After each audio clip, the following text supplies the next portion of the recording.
Hi all, it's great to have you all. I'm Bigu Sao, aging in Publicis Sapient, part of mobile capability.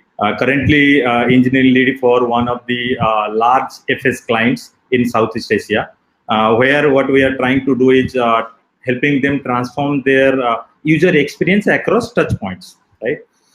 So when we started this journey one year, 1.5 year back, right, the idea was to start with mobile, then to web and other touch points like backend and all those things in their branches. So we got to the table, right, and thought that what we really need to do, right, how we'll get that connected experience or user engagement that the client is expecting from us. Then we went ahead and kind of started with design thinking.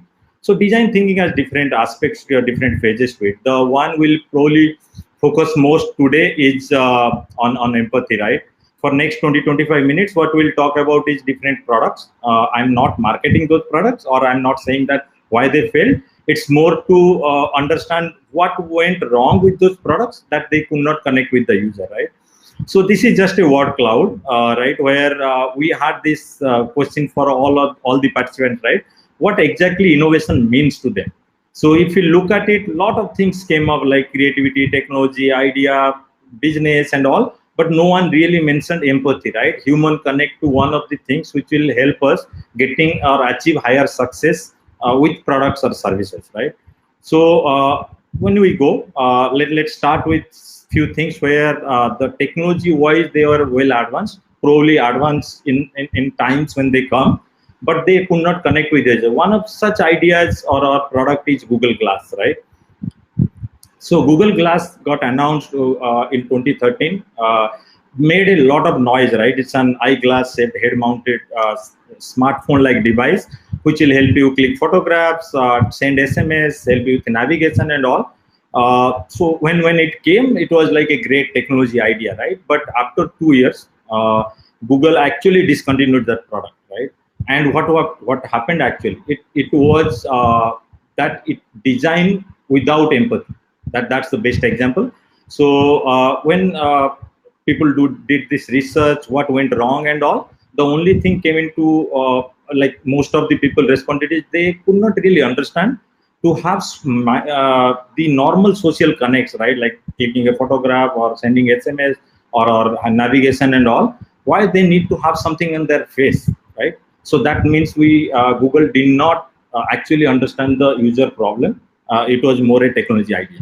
And this is not the first one. I'll go to another tech giant, actually, which is Picture Phone by AT&T, right? Long back when this started, right? A lot before this smartphone started coming to rule the whole of our digital life and all. AT&T actually launched a picture phone in 1970, right? Which was quite early. But it also did not connect with users, right? And it has to be pulled off from market after 3 years of launch. What went wrong? It was actually a device to see the photograph the person you are talking to, right? Like smartphones do nowadays. So what went really wrong is that the bulky size of this product, right? You really can't carry with you. Second thing is the controls were not user friendly, right? And third one was that picture that was coming was very small. So people really did not connect with the product, and after 3 years, it went out of the market.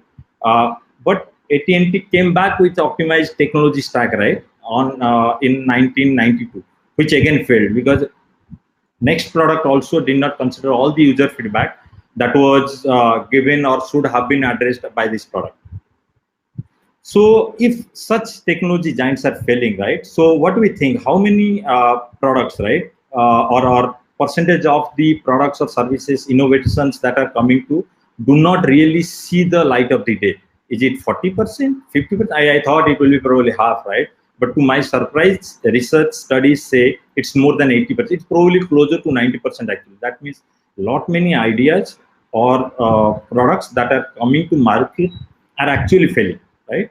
That means the technology, or maybe technology, but what is the main reason that they are not connecting with the user better?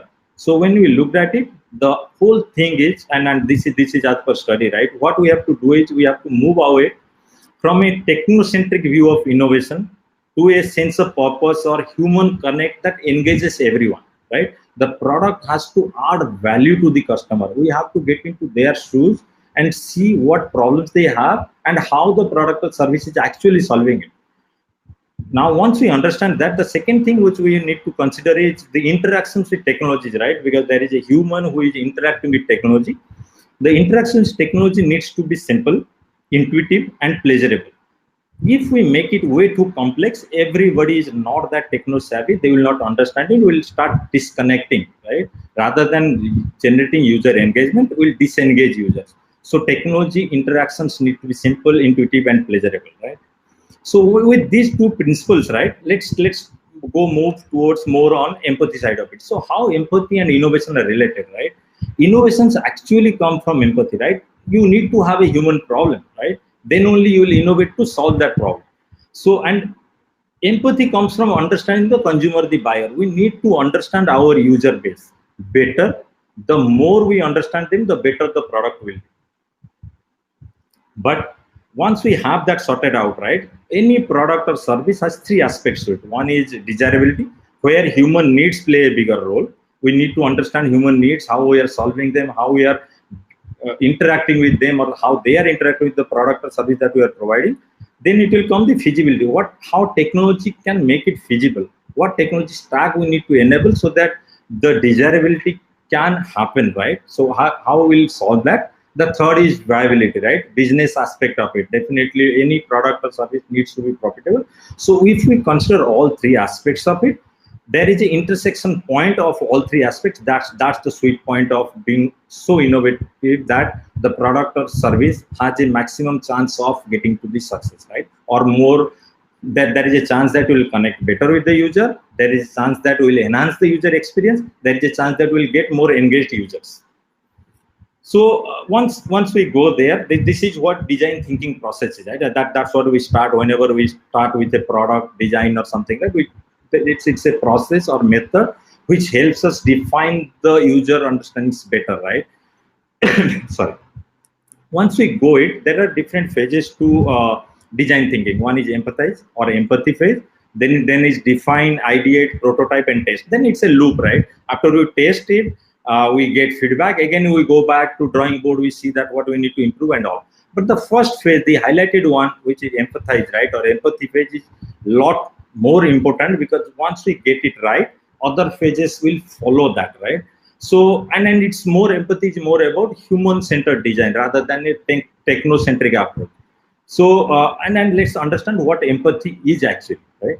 So, if we need to understand empathy, this is like as a innovator, as a product creator or service creator, what we need to understand is we have to be the user, right? We have to see their world from how they see our product or service. So from their side of things, we have to see what problems are there, how they feel about the problem, and what will really solve the problem. So see from their eyes, like getting into their shoes and looking at the problem from their eyes, understanding their feelings, right? That's understanding their emotions, how they feel about the problem, how they will feel about the product or service, or the how whatever we are suggesting, right? How it will really impact or solve their problem.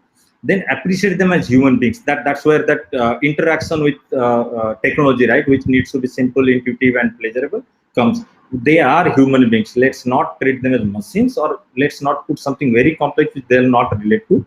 Fourth one is communicate your understanding. Unless lot many products fail or service fail because they do not communicate the purpose, right? We have to communicate our understanding of the product to them so that they connect better.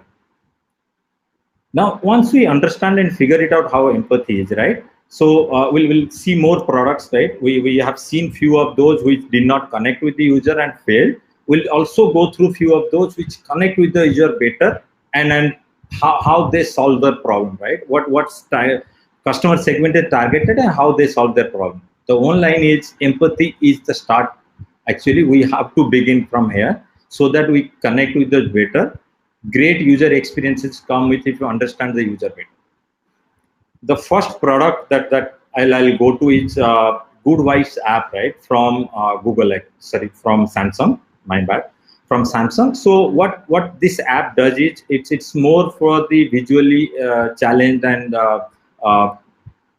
hearing impaired people, who are differently able. This generally we send voice messages, voice calls, or text messages, which we can easily interpret, read it out, hear it out, right? For these people, that's a challenge. So what Samsung Good Vibes app does is it uses Morse code, right, to understand vibration, taps, and gestures, converts them to text or voice messages, right?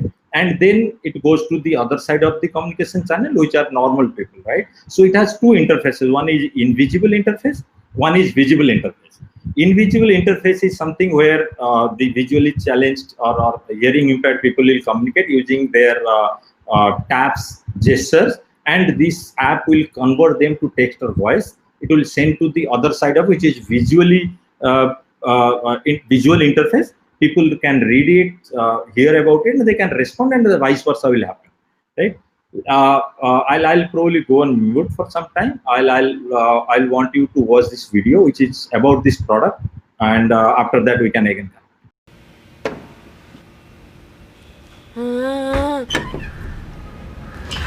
Silence does not mean that I'm speechless. One day I will get to you. You know, sorrow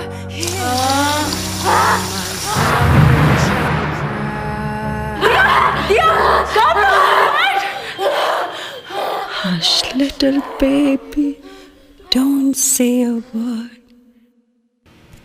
I'm okay with her at home. Please, I promise you. Just have a look. Good future. Her life. desperately reaching out to you. Maybe I'll try and communicate, try and elaborate how deep that it has been to calculate all the ways to give back all the love that you give to me. Ever so thoughtfully, I will do anything just to let you know. Go on.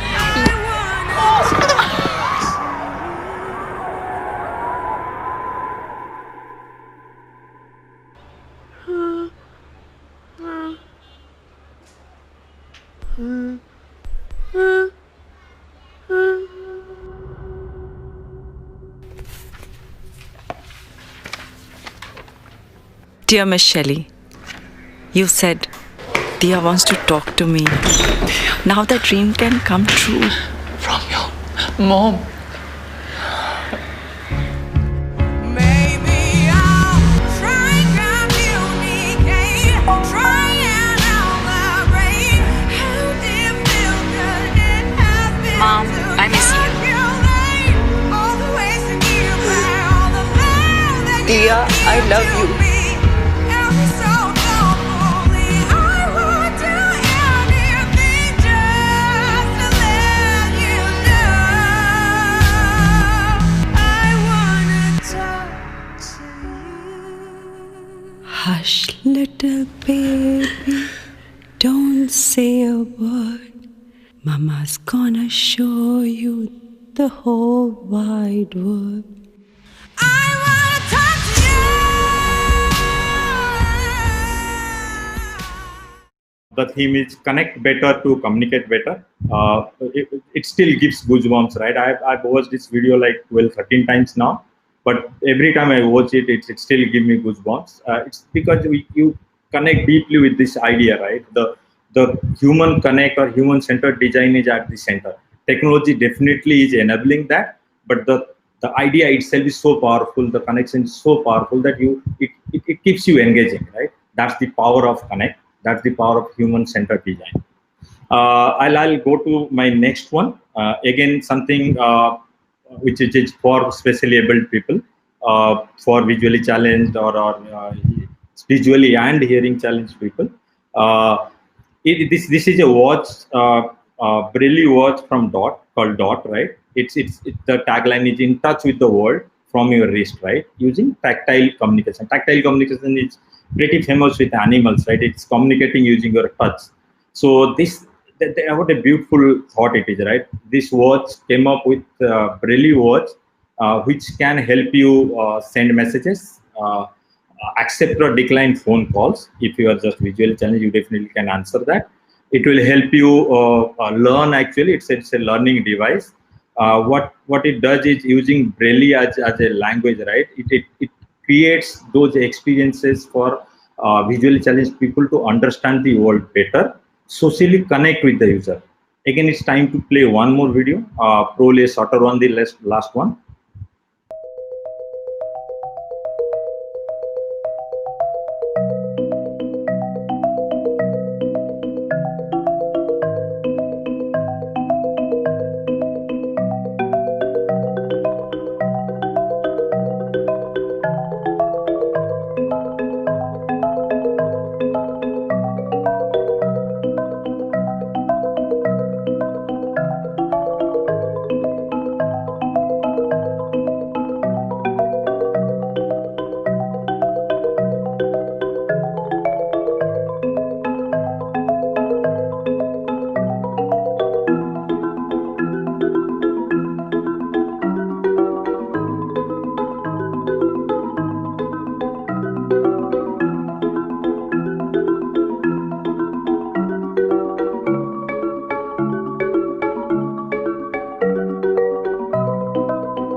Look at these smiling faces, right? This is what a great product, a great idea, which connects humans better, can bring to.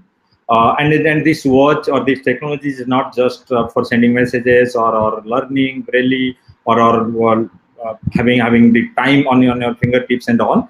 This also helps you with social networking, navigation.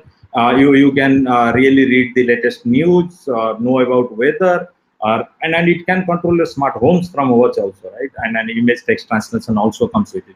So look at one simple idea which connects better, can transform the way people get in touch with their environment, the social connects.